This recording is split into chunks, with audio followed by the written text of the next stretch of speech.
My name is Callum, and for as long as I can remember, I've been the afterthought in my own family. My younger brother, Ethan, was the golden child, the one who could do no wrong, the one whose every mistake was met with excuses while I was held to impossible standards. If Ethan forgot to do his homework, it was because he was creative and not meant to be boxed in by rules.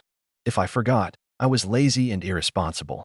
If you needed money for something, my parents would hand it over without question. If I needed money, well, why wasn't I working harder? Why wasn't I more like Ethan? I suppose I should have seen it coming. The favoritism, the endless enabling, the way my parents spoke about Ethan as if he were destined for greatness while I was just there. But I didn't. Not fully. Not until I saw the will. It was a rainy Sunday afternoon, and I had stopped by my parents' house like I sometimes did. Not because I wanted to. I had long since accepted that I would never be their priority, but because, despite everything, I still felt an obligation to help them. Over the years, I had covered small expenses here and there, chipped in for repairs, and even helped with their mortgage when things got tight. Not often, but enough that I thought, foolishly, that they appreciated it. That, deep down, they understood I was the one keeping things afloat while Ethan bounced from one failed business venture to the next, burning through every dollar they handed him. I wasn't even looking for it. The will.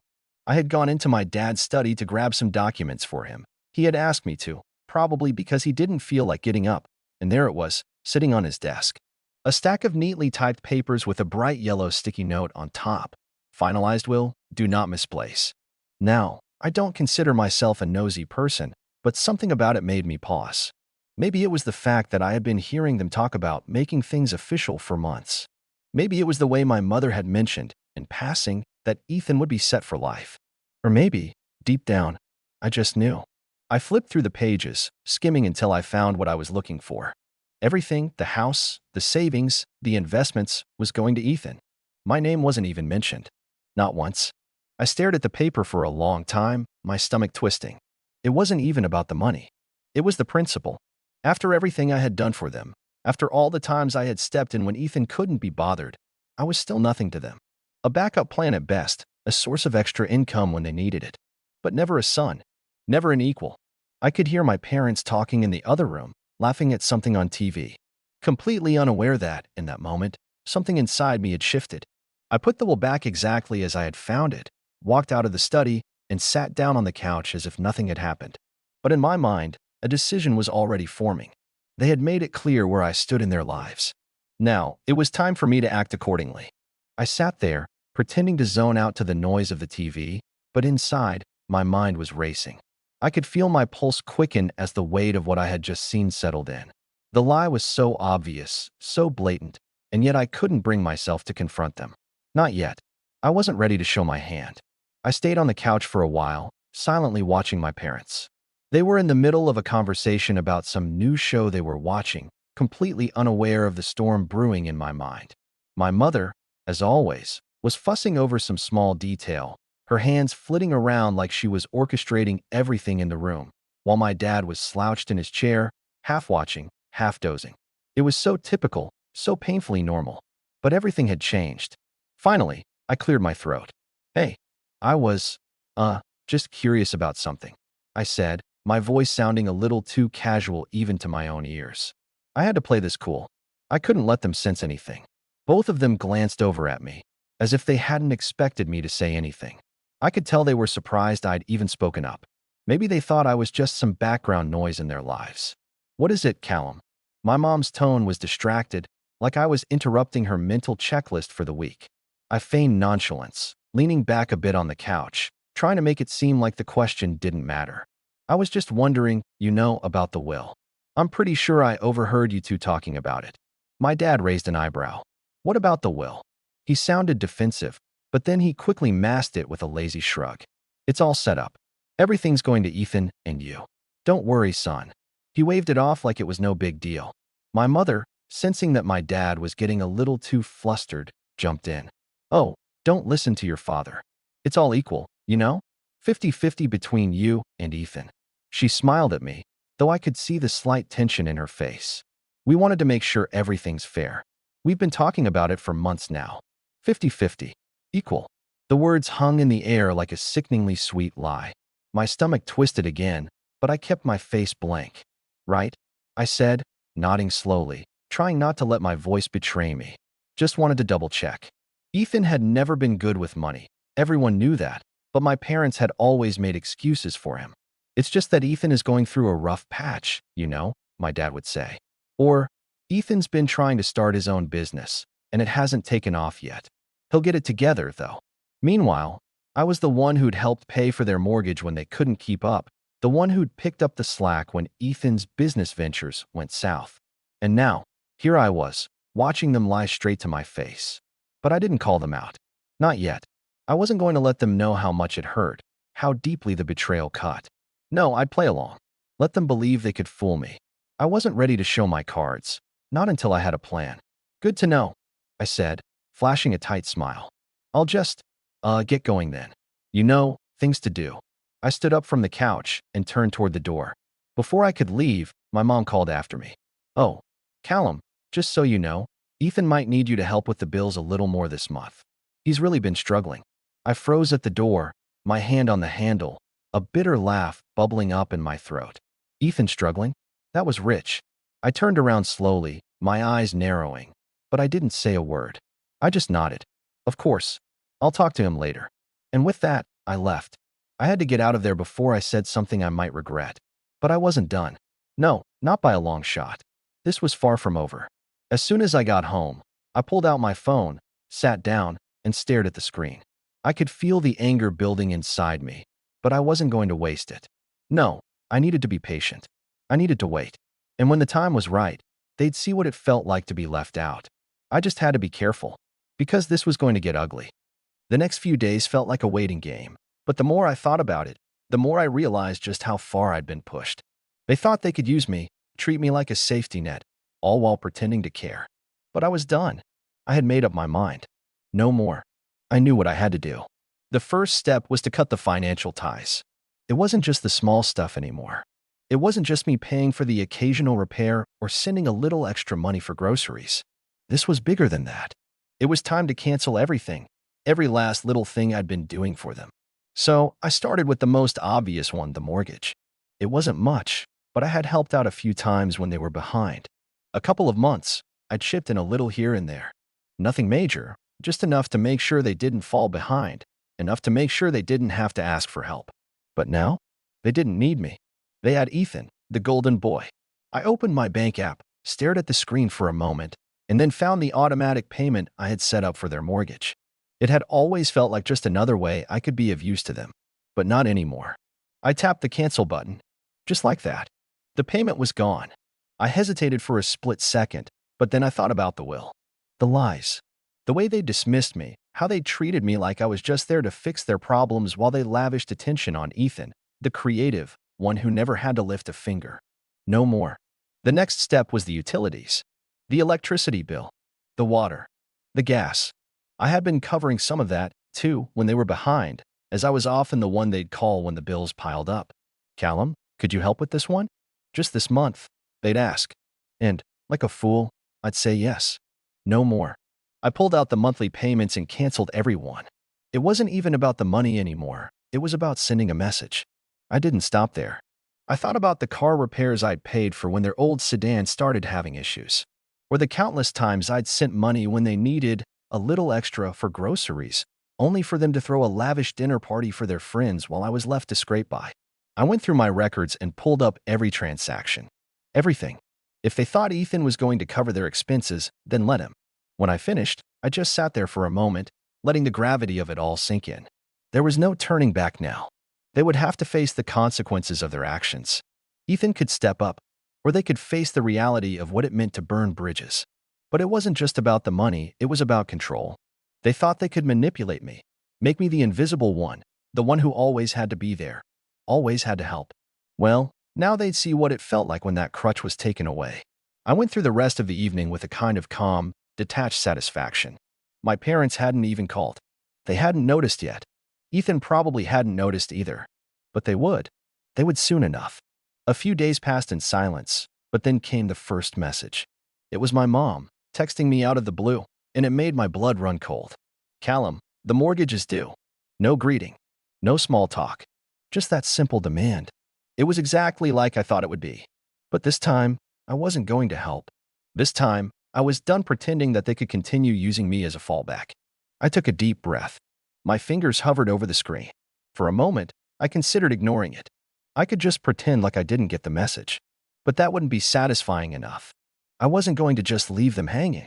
Instead, I replied, I know. You should ask Ethan. I hit send, and then set my phone down on the table, watching it vibrate as if the universe was waiting for them to respond. I didn't care what they said. I didn't care how they tried to guilt-trip me or what kind of excuses they'd come up with. This was it. They had crossed the line. Now, they would have to deal with the consequences of their own actions. But deep down, I knew this was just the beginning. What came next? Well, that was going to be even harder for them to ignore. The seconds felt like hours, the phone sitting on the table vibrating again and again. I waited for a response, but honestly, I knew what would come. They always had a way of twisting things, playing on my emotions, using every ounce of guilt to get me to do what they wanted. It was the same old song and dance. But this time, I wasn't going to fall for it. The phone buzzed again, this time with a message from my dad. The screen lit up with his name, and my heart sank just a little. I wasn't sure what I was expecting, but it certainly wasn't this. Callum, what do you mean by that? This is your family. Why would you not help us? We've always been there for you. There it was. The manipulation. The attempt to make me feel like I was the one who had wronged them. But I had already made up my mind. I wasn't about to let them gaslight me into submission again. I sat there for a few moments, staring at the message, thinking about what I was about to do. There was no more pretending. I couldn't ignore it anymore. I had to confront them. I picked up my phone, fingers trembling just slightly, and replied, keeping my tone as calm and measured as possible. You want to know why? Because you lied to me. All this time, you've been treating me like a backup, like an ATM when it was convenient. You told me that everything was split evenly between me and Ethan, but you left everything to him in the will. That's the truth, isn't it? I waited, heart hammering in my chest as I watched the 3 dots flicker on my screen. They were typing. A moment later, my mom's name popped up, the words cold and distant. What are you talking about? The will isn't about that. It's not like that at all. We've always made sure things are fair between you two. I let out a quiet laugh, shaking my head, but I didn't want to give them the satisfaction of seeing my frustration. I typed back calmly, I found it, Mom. The will. I read it. You left everything to Ethan. The reply came almost instantly, and I could feel the desperation in her words, even through the screen. That's not true, Callum. It's not what you think. You're making assumptions, and you're overreacting. We told you both that we wanted to make sure everything was taken care of. Ethan's been struggling, and we thought it would be better for him to have it. My jaw tightened. Struggling? Ethan was a grown man. He wasn't a child. I had watched him throw away opportunity after opportunity, and yet they always coddled him. I wasn't going to let them continue to insult my intelligence. You've always made excuses for him. You've always covered for him when he messed up, but when it comes to me, I'm just the one who helps pay the bills. I get it now. I don't mean as much to you. So if I don't, then fine. I'm done. I want nothing to do with this anymore. There was a long pause. For a moment, I thought they might finally realize that I wasn't playing their game anymore. But no. The next message from my dad proved I was far from the truth. Callum, you're being unreasonable. You know we love you. You always have a place here. You're a son, too. We didn't mean to make you feel like you're not important. It's just, Ethan needs more help right now. He's always been the one who struggles, and he's been working so hard to turn things around. I could feel my anger starting to boil over, but I forced myself to breathe slowly, taking a moment to collect my thoughts. I wasn't going to get dragged into their web of lies. I had seen through them, and now I was going to make sure they knew exactly why I was done. You really think I don't see through this? You think I didn't notice how Ethan never had to do anything? How I was always the one you came to when you needed something fixed? But when it came down to it, I was just the one who paid. The backup. My mom responded next, but her words had the same hollow tone. It was like she thought if she just kept repeating her excuses, I would eventually give in. You're making this all about money. It's not like that. The will was just a formality, Callum. It was just a decision we had to make. We didn't want to leave him with nothing. It's not like you don't have your own life. I could feel my blood boiling, but I stayed firm, keeping my tone steady. Don't act like this is some noble gesture. You didn't do this because you care. You did this because you think Ethan's entitled to everything while I'm just the one who takes care of the messes you make. You've been treating me like a backup plan for years. Well, I'm done. There was no response at first. I could hear the silence on the other end of the phone, like they were trying to come up with a new lie, a new excuse to pull me back in. But I wasn't going to fall for it. Finally, my dad texted again. Callum, please. This is all a misunderstanding. You're our son. We didn't mean for it to be like this. We don't want to lose you. But it was too late for that. The truth had come out, and now there was no going back. I wasn't just going to be their safety net anymore.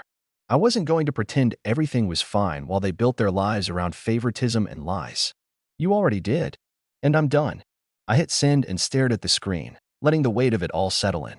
There was no coming back from this. And frankly, I didn't care. The days after I cut off all communication with them felt oddly calm. It was like a weight had been lifted off my shoulders, though I knew the storm wasn't over. I had to force myself not to think too much about it, not to wonder if they would come crawling back or try to guilt-trip me into helping again. For the first time in years, I was free from their manipulation. But then reality hit them hard. It started with a phone call from my mom. I ignored it. Then another. And another. Finally, after a week of no contact, I figured they were probably just getting desperate. I'd been getting the occasional text from my dad asking me to pick up the slack with bills, or some nonsense about how they were still family and needed my help. I didn't respond to any of it. They had made their choice, and I had made mine. I started to hear from people around town about how my parents and Ethan were handling things. Word gets around fast in a small town. Apparently, my dad had tried to apply for a second mortgage, but the bank turned them down, saying their debt-to-income ratio was too high. With no backup plan and no steady stream of money coming in from me, my parents had no choice but to rely on Ethan, the golden child. It didn't take long for them to come crawling to him. Ethan, of course, didn't take responsibility for anything. He had always been good at taking the easy way out. I overheard from a neighbor that my parents had begged Ethan to help with the mortgage, claiming they couldn't keep the house without him. They said he needed to step up. I imagined how that conversation went. My parents, desperate, trying to appeal to his ego, asking him to come through when they needed him most. But Ethan, true to form, had a million excuses for why he couldn't help. I wasn't surprised. He was never the type to deal with consequences. I had always been the one to pick up the slack, the one to face the mess they created. One evening, I decided to check in on the situation. I wasn't sure if I was curious about what was happening or just wanted to see how they were handling the fallout. I called my parents' house, my thumb hovering over the screen. Would they still act like everything was fine? Or would they finally acknowledge the situation they created? My mom answered after 2 rings. There was a noticeable coldness in her voice. Callum, what's going on? She asked, as though everything was still normal, as though I hadn't just pulled away from them completely.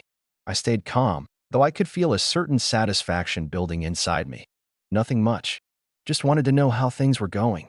There was a long pause on the other end. I could practically hear her trying to figure out how to spin the truth in a way that wouldn't make them look bad. Well, he's been helping us out with some things, you know. He's been really busy, but he's been pitching in where he can. She was dodging the question. I could tell she wasn't being honest. Ethan wasn't helping them, at least not in the way they had hoped. He was probably doing the bare minimum, just enough to make it look like he cared. I heard, I replied, keeping my voice level. But isn't it a bit too much to expect him to cover everything, especially after all these years? Silence. Then, my dad's voice came through, rough and frustrated. Callum, we didn't want it to be like this. We never meant to hurt you. We just thought you'd understand Ethan's in a tough spot. He's struggling. He needs time to get on his feet. We thought it would be easier on him. It was like déjà vu, hearing the same lines they'd used for years. They were still trying to justify it, still trying to make it sound like they had some noble reason for doing what they did. But I wasn't falling for it anymore. I get it, I said, my voice cutting through their excuses. Ethan's always been the struggling one, right? And I'm the one who always picks up the slack, who covers for his mistakes. Well, I'm done. He's your responsibility now. My mom's voice wavered. Callum, don't say that. You're still our son. We didn't want to hurt you. You know we love you, right? We just didn't know how to handle it. I could almost hear the guilt creeping into her voice. I wasn't interested in her apologies anymore. I wasn't interested in the excuses they would continue to make. I was done. I don't need your love if it's conditional, I said coldly. If I'm not enough for you, then I don't want anything to do with you. There was a long, painful silence. And then my dad spoke, voice lower, almost pleading. Please, Callum, we're sorry. This wasn't how it was supposed to go. We were just trying to help Ethan. But it was too late. The truth was out, and there was no going back now. My parents' financial situation was unraveling, and Ethan was nowhere to be found when it came time to face the consequences. My mom and dad were facing the reality of their actions, unable to rely on me, and seeing their golden boy turn his back on them when they needed him most. And as for me, I didn't feel sorry for them. Maybe that makes me sound harsh, but I had spent too many years living in their shadow, putting everyone else's needs before my own, only to be ignored when it mattered most. This was their mess now, and they were going to have to figure it out without me. So, yeah, that's where I am now. I cut them off. I'm done. No more bailouts, no more pretending like I don't see the way they've been treating me all these years. It was hard at first, but honestly, it feels like a weight has been lifted off my chest. I don't need to be anyone's safety net anymore, especially when they couldn't even be honest with me. But now I want to hear from you. What would you have done in my shoes? Do you think I was too harsh? Or did I have every right to finally stand up for myself? Let me know what you think in the comments. I'm genuinely curious to hear your thoughts on this one.